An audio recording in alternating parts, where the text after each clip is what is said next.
रामपुर में आजम खान की जौहर यूनिवर्सिटी में जिन 38 भवनों के ध्वस्तीकरण का आदेश दिया गया है, ये मामला खुला कैसे? असल में लखनऊ में जब एक कोचिंग सेंटर के अंदर आग लगी, कई स्टूडेंट्स की जान इसके अंदर गई, उसके बाद यहां का जो दमकल विभाग है उन्होंने अलग अलग जगह जाकर ऑडिट करना शुरू किया कि किस इमारत के पास फायर की एनओसी है या किस कंडीशन में ये इमारत है। उसके बाद ये पूरा मामला खुला। हमारे साथ बातचीत करने के लिए विजय कुमार सिंह जी मौजूद हैं, जो कि सीएफओ हैं रामपुर के। सर, जौहर यूनिवर्सिटी में 38 भवनों के ध्वस्तीकरण का आदेश हुआ। आप लोगों की टीम ने किस तरीके का ऑडिट किया था और कब से ये आप लोगों ने जांच शुरू की? इसकी शुरुआत कैसे हुई?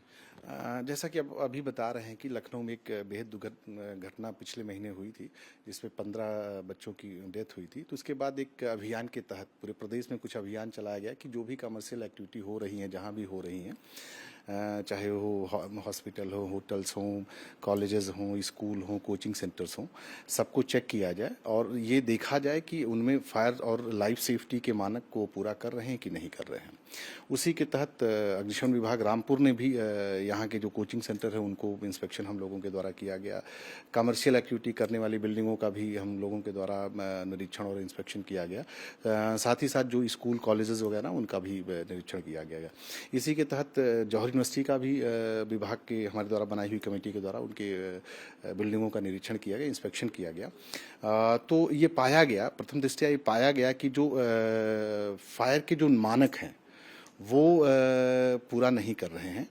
इसलिए जो है हमने उनको एक 7 तारीख को, इसी महीने की 7 तारीख को एक नोटिस जारी की थी कि आप जो भी आपके पास दस्तावेज हो, साथ में जो आपके पास ड्राइंग है, बिल्डिंगों की जो ड्राइंग है, उसका आपके कॉलेज की जो बिल्डिंगें हैं, उनकी ड्राइंग जो है अगले 7 दिनों के अंदर इस ऑफिस को दें, उपलब्ध करना सुनिश्चित करें कि जिससे कि मानकों के अनुरूप आपके यहाँ अग्निशमन की व्यवस्थाएं और ढांचागत सुरक्षा के बारे में हम लोग इवेलुएट कर पाएं और उसके बाद जो भी आवश्यक कार्रवाई उसको किया जाना सुनिश्चित करें। जी सर, आप लोगों ने उनको नोटिस दिया और पूछा कि अपनी आप बिल्डिंग्स के मैप हमें दें, तो क्या अब तक उनकी तरफ से आपको कुछ डॉक्यूमेंट्स, कुछ मैप की कैसे उन्होंने इमारतें बनाई, कुछ दिया गया है? और प्रथम दृष्टया जब आप लोगों ने वहां पर जांच की तो आपने क्या पाया? वहां पर फायर सेफ्टी नॉर्म्स या फायर की तरफ से कोई लाइसेंस उन लोगों ने लिया है? कोई फायर सेफ्टी नॉर्म्स को फॉलो ये यूनिवर्सिटी का प्रशासन कर रहा है?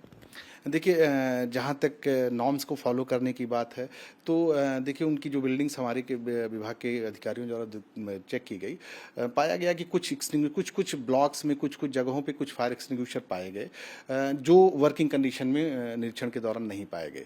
अन्य जो मानक है बिल्डिंग के, जैसे किसी बिल्डिंग का जो मानक होता है वो उसकी हाइट, उसकी एरिया के ऊपर डिसाइड होता है।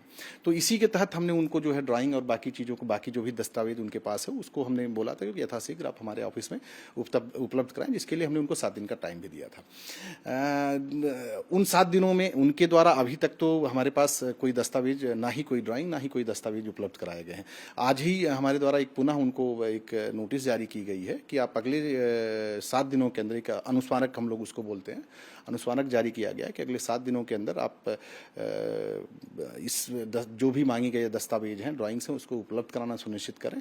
अन्यथा की स्थिति में जो भी वैधानिक कार्रवाई है, जो नियम कानून है हमारा अग्निशमन का, UP fire safety and prevention act जो है 2024 और 2022 जो एक्ट है, उसके तहत अगर आपने उपलब्ध नहीं कराया तो उसके तहत जो भी वैधानिक कार्रवाई है उसको अमल में लाई जाएगी।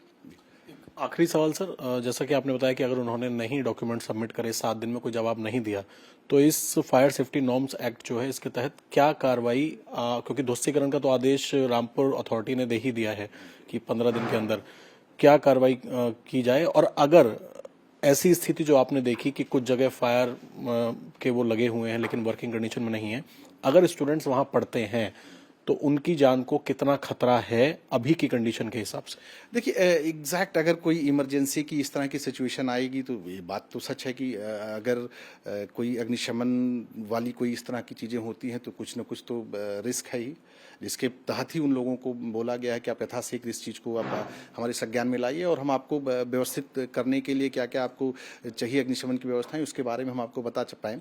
अगर वो नहीं करते हैं तो डेफिनेटली जो भी हमारा प्रोविज़न है, चाहे बिजली पानी वगैरह बंद करने की कार्रवाई है, या हम सब सत्ता प्राधिकारी या लाइसेंसिंग अथॉरिटी है उनको लिखेंगे कि आप इनके विरुद्ध जो भी कार्रवाई है उसको करना सुनिश्चित करें। एक सवाल और आपने भी पूछा था कि क्या इनके पास अग्निशमन विभाग की कोई एनओसी या इस तरह की, देखो कोई भी वैध एनओसी या प्रोविजनल एनओसी इनके द्वारा 2016 में कुछ हॉस्पिटल बिल्डिंग की ली गई थी और 2012 में एक या दो ब्लॉक का इनके द्वारा फाइनल एनओसी, लेकिन वो आज की डेट में वो वैध नहीं है।